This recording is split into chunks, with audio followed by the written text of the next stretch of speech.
আমার মা বাবা একটি প্রবাসী ছেলের সাথে আমার বিয়ে দিয়েছিল, কিন্তু সেই সংসার করা আমার পক্ষে সম্ভব ছিল না।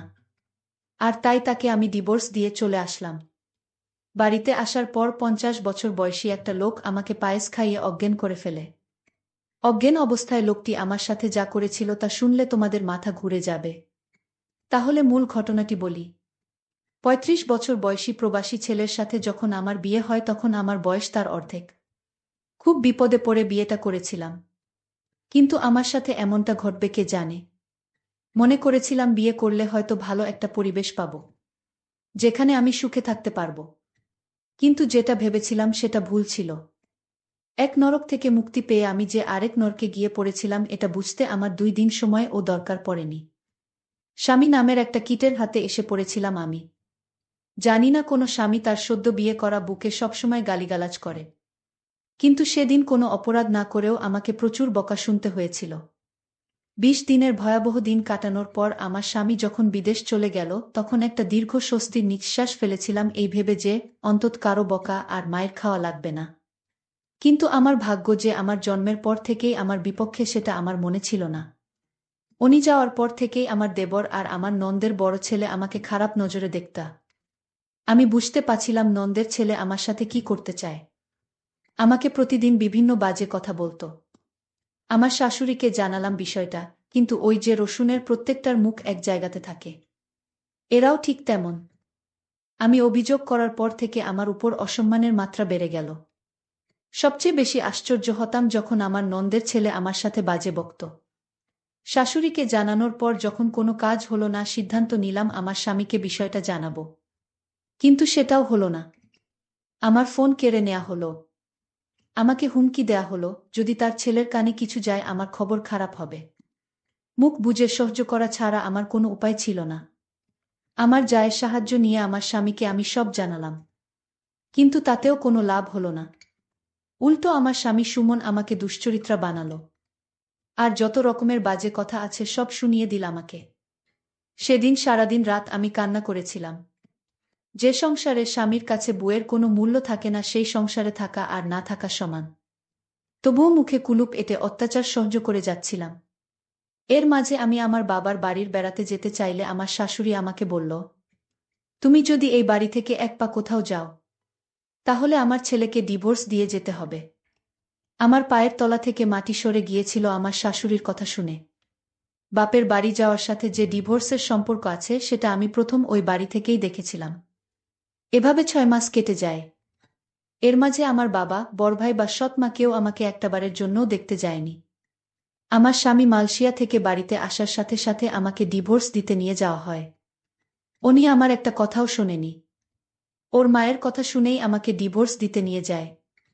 আমার স্বাক্ষর হবার পর আমাকে বলে, এবার কোথায় যাবি যা। আমার মোবাইল, কিছু টাকা, গহনাসহ যাবতীয় কিছু রেখে দেয় ওরা। শুধু স্যান্ডেল পায়ে সেদিন ওই বাড়িকে পর করে চলে এসেছিলাম। আর বারবার আল্লাহর কাছে বলেছিলাম, আল্লাহ আর কোনো মেয়ের সাথে যেন এমনটা না হয়। বিয়ের সময় ভেবেছিলাম কষ্ট হয়তোবা বিদায় করে দিয়ে বাপের বাড়ি থেকে চলে গেলাম, কিন্তু অভাগীর দিকে কষ্ট বারবার ফিরে তাকায়, তার পিছু ছাড়তে চায় না। তা না হলে কি আর আরও বেশি কষ্ট নিয়ে আবার বাবার বাড়ি ফেরত আসি। বাড়িতে ঢুকে যার সাথেই দেখা হয় সেই আমাকে অচেনা লোক মনে করে এড়িয়ে চলতে শুরু করে। একমাত্র আমার চাচি আমাকে জড়িয়ে ধরে কান্না করে আর আমাকে মেন্টালি সাপোর্ট করে। কিন্তু যাদের সাপোর্ট দরকার তারা যদি না করে তাহলে কি আর কষ্ট কমে? আমার ভাবির কাছে গেলাম, সে আমাকে বলল ভাইয়ের কাছে গিয়ে ক্ষমা চাইতে। মনে অনেক সাহস সঞ্চয় করে বড় ভাইয়ের কাছে একটু ছায়া খোঁজার আশায় গেলাম। কিন্তু সেই ভাই আমাকে সেই দিন মারছিল আর গালি দিচ্ছিল। ভাবি গর্ভবতী ছিল, আমাকে ঠেকাতে গিয়ে সেও ভাইয়ের হাতে মার খেয়েছিল। ভাই শুধু বলতেছিল সব দোষ নাকি আমার। কিন্তু কেউ একটাবার বুঝতে চায় নাই যে আমার সংসার ভাঙাতে আমার কোনো দোষ নাই। আবার সেই উঠতে বসতে সৎ মায়ের খোঁচা, ভাইয়ের দুর্ব্যবহার, আব্বার মুখ গোমরা করে থাকা। মোটের উপর সবকিছুকে জাহান্নামের আগুনের মতো মনে হচ্ছিল। আমি যদি 2 দিন না খেয়েও থাকতাম কেউ এসে খাইয়ে দিয়ে যাওয়া তো দূরের কথা, এসে জিজ্ঞাসাও করত না আমি খেয়েছি কিনা। শুধু আমার ছোট চাচি এসে আমাকে খাইয়ে দিয়ে যেত। তবুও সবসময় আসতে পারত না, আর ভাবি ভাইয়ের কথার বাইরে আসতে পারত না। সিদ্ধান্ত নিলাম বাড়ি থেকে দূরে কোথাও চলে যাব, যেখানে আমার কেউ নেই, পরিচিত কেউ নেই। দরকার হলে কাজ করে খাবো কোথাও, তবুও এই নরকে থাকব না। কিন্তু পারছিলাম না। কিন্তু সেই সাহসটা সঞ্চার করতে পারছিলাম না, যেটা আমার মা করে দেখিয়েছিল। যেই সাহসের কারণে আমাকে হতে হয়েছে একটা পুরো পরিবারের কাছে কুকুরের মতো। যেই সাহসের কারণে আমাকে দেখলে অন্য সবাই নাক সিটকাত। সেই সাহসটা আমি দেখাতে না পেরে ওই বাড়িতেই থেকে গেলাম। বেশ অবস্থাসম্পন্ন একটা পরিবারে আমার জন্ম হয়েছিল। শুনেছিলাম একটা মেয়ের আশায় যখন সবাই ছিল তখনই আমার জন্ম। কিন্তু কে জানত সোনার চামচ মুখে নিয়ে জন্ম নেয়া শিশুটির জন্য ভয়াবহ সুখ অপেক্ষা করছে।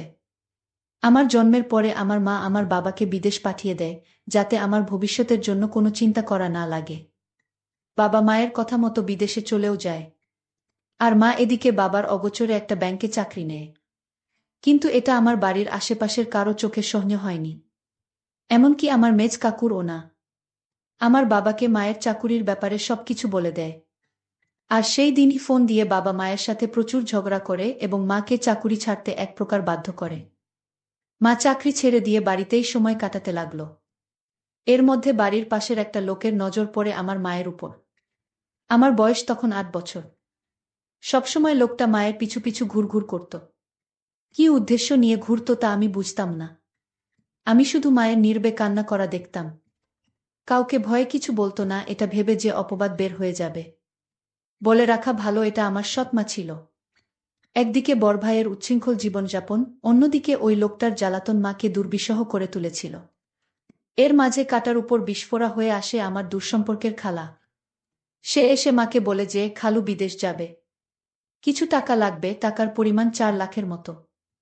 মা তার বোনের মুখের দিকে তাকিয়ে টাকা দেয়ার কথা বলে। কিন্তু সেটা আমাদের গ্রাম থেকে উচ্চ সুদে নিয়ে। আর সেই সুযোগটাকেই কাজে লাগায় ওই বদলোকটা। আমার মাকে ২ লাখ টাকা ধার দেয়।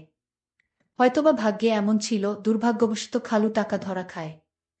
সেটাই হয়ে যায় আমার মায়ের জীবনের জন্য সবচেয়ে বড় ভুল। সুদের পরিমাণ যখন বাড়তে থাকে তখন লোকটা সারাক্ষণ মাকে বলতো টাকা না দিতে পারলে আপনার মেয়েকে আমার সাথে বিয়ে দেন। লোকটার বয়স প্রায় ৫০ হবে। আর সেই লোক কিনা আমাকে বিয়ে করতে চায়। এক কথায় পরিস্থিতির ফায়দা লুটতে থাকল। হঠাৎ করে মা চেঞ্জ হতে থাকল। যেই মা আমাকে কোনোদিন বকা দিত না, সেই মা আমার গায়ে হাত তুলত যখন তখন। দিন দিন আমার মা এই লোকটার সাথে বিয়ে দিতে চাইত। তখন তো বুঝতাম না কাহিনী কি, যেটার বাঁধন থেকে মা বেরিয়ে আসতে পারে নাই। লোকটা দেখতে খুব বাজে ছিল। আর সেই লোকের সাথে আমার বিয়ে দিতে চায়। একদিন ৫০ বছরের লোকটি আমাদের বাড়িতে এসে আমার মাকে বলল, এই শোন, যদি ১৫ দিনের মধ্যে টাকা না দিতে পারো তাহলে আপনার মেয়েকে আমার সাথে বিয়ে দিয়ে দেন। আমার মা আমাকে বুঝিয়ে বলল, আমি এত টাকা কোথায় থেকে দিব? তুই বরং লোকটাকে বিয়ে করে ফেল। ওর অনেক টাকা পয়সা আছে। তুই সুখে থাকবি। তুই আর না করিস না মা।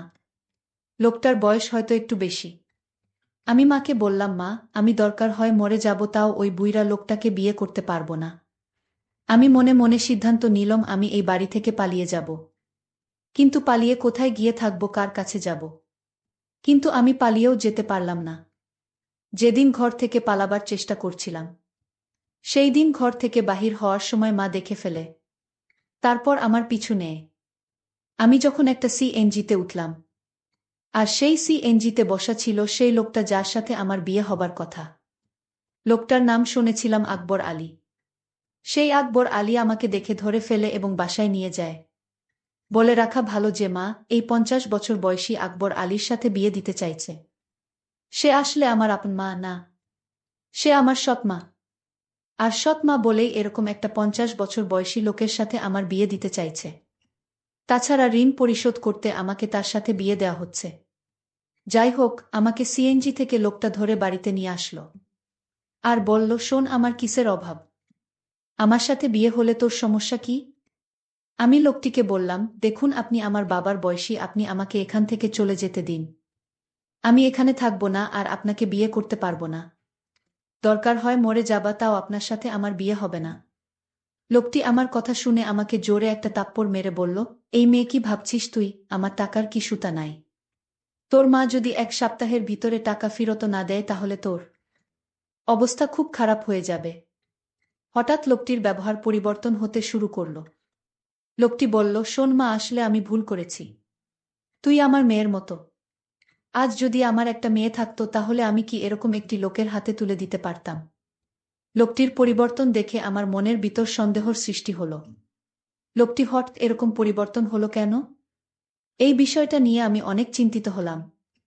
লোকটি আমার জন্য নিজ হাতে রান্না করে আমার জন্য খাবার নিয়ে এলো। আমি বললাম, আমি খাবো না। আমাকে এখান থেকে যেতে দিন। আমি এখানে থাকতে চাই না। এখানে আমার দম বন্ধ হয়ে আসছে। আকবর আলী তখন আমায় বলল, ঠিক আছে, তুই যেখানে যেতে চাস সেইখানেই তোকে যেতে দিব, কিন্তু আজ রাতটা আমার বাসায় থেকে যা। আমি কথা দিচ্ছি কাল সকালে আমি তোকে আর আটকাবো না, আমি তোকে বিদায় দিয়ে দিব। তুই যেখানে যেতে চাস সেইখানেই যাবি। আমার মনের ভিতর আরো সন্দেহর সৃষ্টি হলো, আজ রাত থাকার কথা বলছে কেন? কি হয় জানি না। আকবর আলীর বাড়িতে কেউ নাই। আকবর আলীর বউ মারা গেছে। তার একটা ছেলে সন্তান আছে। সে বিদেশে থাকে। আকবর আলী নিজে রান্না করে, মাঝে মাঝে বোয়া এসে রান্না করে দিয়ে যায়। আকবর আলী আমাকে বলল, মা, আজ আমি তোর জন্য নিজের হাতে পায়েস রান্না করেছি। একবার খাইলে বারবার খাইতে মন চাইবে। আকবর আলীর কথা শুনে আমি কিছুটা অবাক হলাম। যেই লোকটা সুদ খায়, আর সেই লোকটা আমাকে এভাবে নিজ হাতে রান্না করে খাওয়ানোর পিছনে অবশ্যই কোনো কারণ আছে। আকবর আলী আমার জন্য পায়েস নিয়ে এসেছে আর বলছে, নে মা, খেয়ে চুপচাপ ঘুমিয়ে পড়। আর যদি তুই পায়েসটা না খাস তাহলে আমার ভীষণ কষ্ট হবে। খেয়ে নে মা, আমি কথা দিলাম কাল তুই যেখানে যেতে চাইবি ঠিক সেইখানে আমি তোকে দিয়ে আসব। তাও তুই খেয়ে নে।